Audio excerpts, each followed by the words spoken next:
So ngayon pupuntahan naman po natin yung patungkol po sa ranking.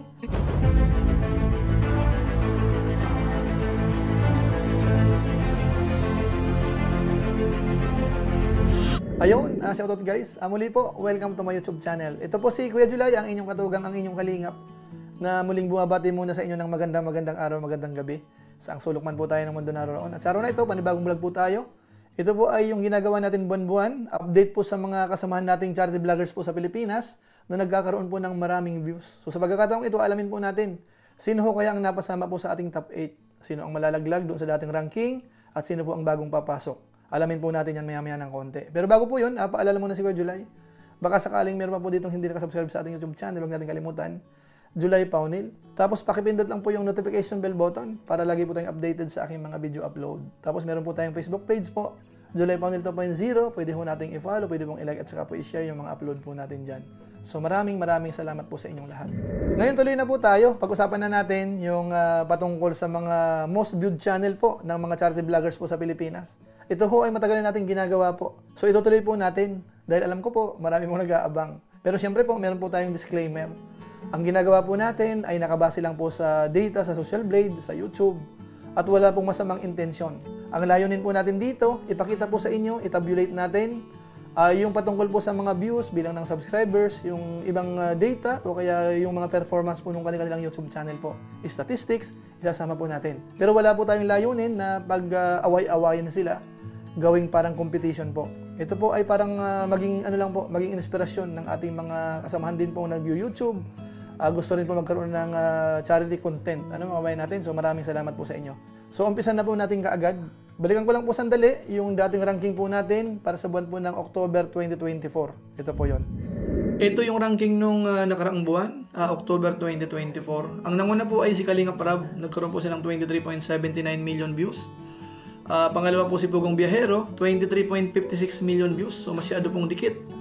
Pangatlo po natin, Pinoy in Equatorial, 9.08 million views. Pang-apat po natin, Roel of Malalag, 7.27 million views. Panglima po natin, Daddy Frankie, 6.19 million views. Pang-anim, Tekram, 5.85 million views.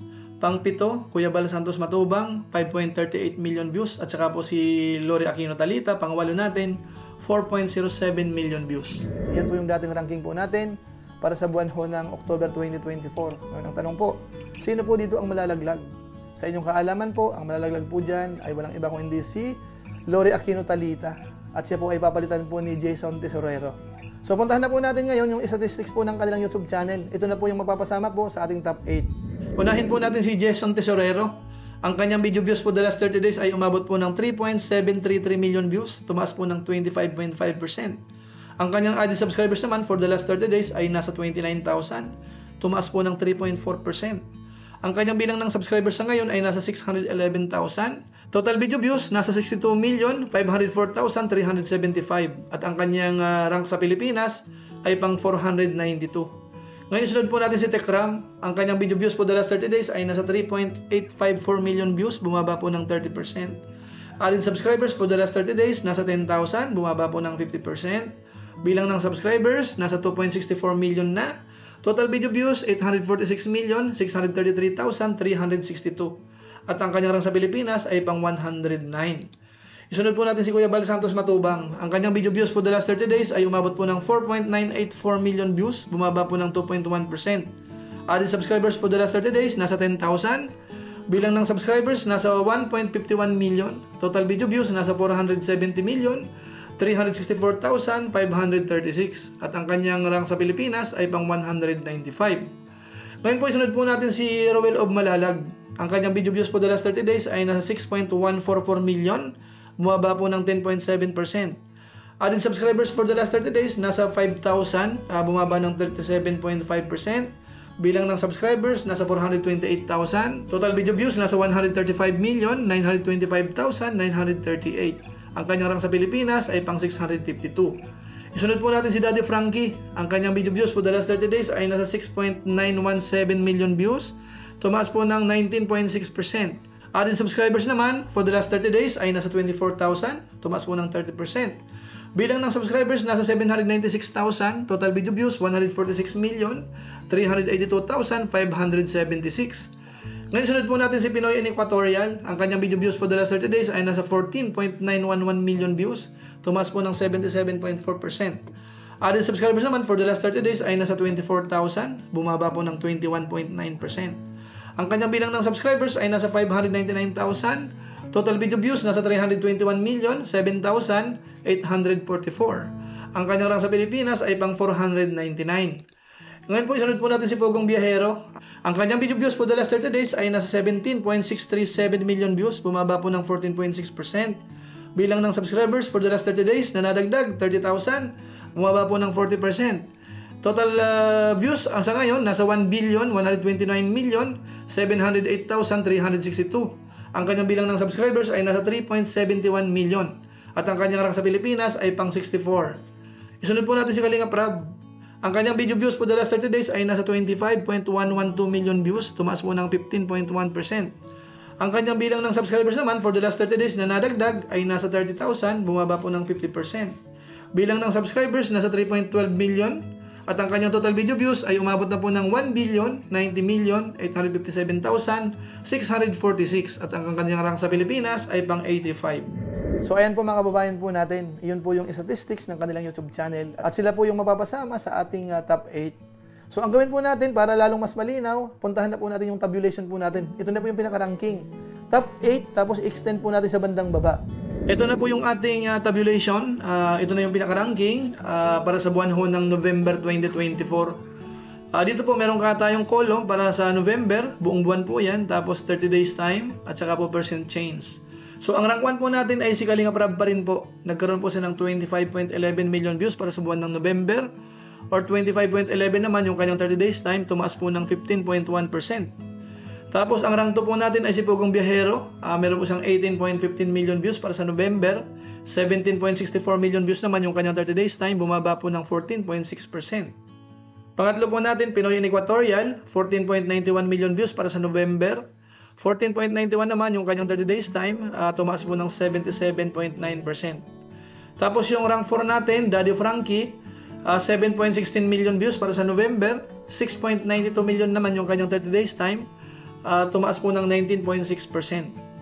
Panglima ho natin, Rowell of Malalag, 6.14 million views para sa buwan ng November, 6.14 million naman yung kanyang 30 days time, bumaba po ng 10.7%. Ang pang-anim po natin, Kuya Bal Santos Matubang, 4.98 million views para sa buwan ng November. 4.98 naman yung kanyang 30 days time, bumaba po ng 2.1%. Pang-pito ho natin, Tekram, meron siyang 4.04 million views para sa buwan ng November. 3.85 million views yung kanyang 30 days time, bumaba po ng 30%. Tapos yung pang-walo ho natin, bagong pasok, Jason Tesorero, meron po siyang 3.73 million views para sa buwan ng November. 3.37 naman yung kanyang 30 days time, tumaas po ng 25.5%. So sila po yung ating top 8 most viewed channel po sa mga charity vloggers po sa Pilipinas. So kung ating mapapansin po, yung iba po dito ay tumaas, kagaya ni Kalinga Prab, Pinoy in Equatorial, Daddy Frankie, at saka po si Jason Tesorero. The rest ho ay bumaba, kaya kulay pula po sila. So ngayon po, extend po natin sa bandang baba, kunin po natin yung nagkaroon po ng 2 million pataas. Ang nasa rank 9 po natin ay si Lori Aquino Talita, 3.24 million views. Pang-10 po natin, Dr. Love, 3 million views. Pang-11, Wildlife PH, 2.64 million views. Pang-12 natin, Kalingap Tata, 2.47 million views. Rank 13, Archie Hilario, 2.38 million views. Pang-14 natin, King Lax, 2.19 million views. Pang-15 po natin, si Kalingap Jomar. Si Jomar ho, isiningit po muna natin kasi may pagcha-charity na po siya. Bagamat bago pa lang po, pero isiningit na po muna natin.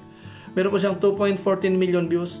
Tapos pang-16 po natin, Kalingap Dan, 2.12 million views. Pang-17, Mang Eli, 2.05 million views.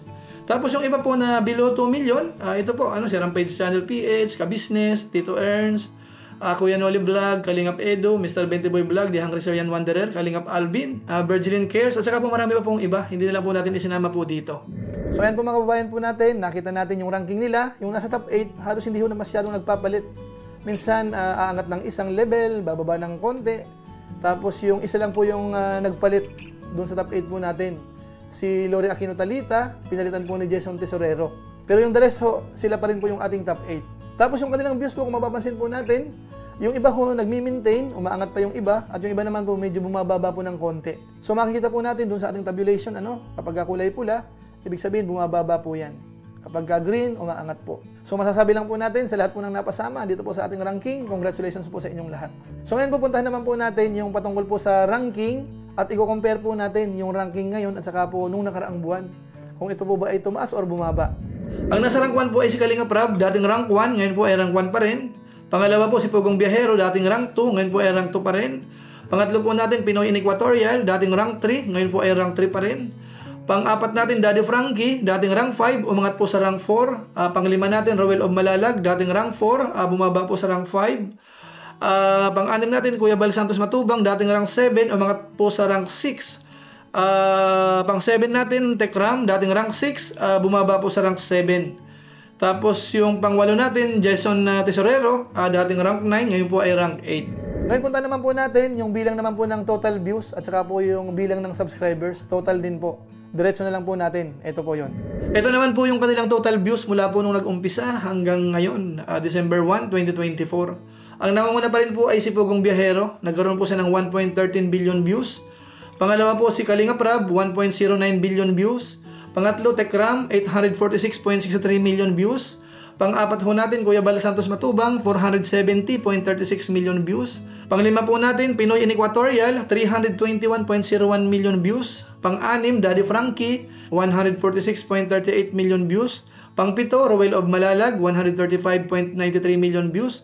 At saka po pang-walo natin, Jason Tesorero, 62.50 million views.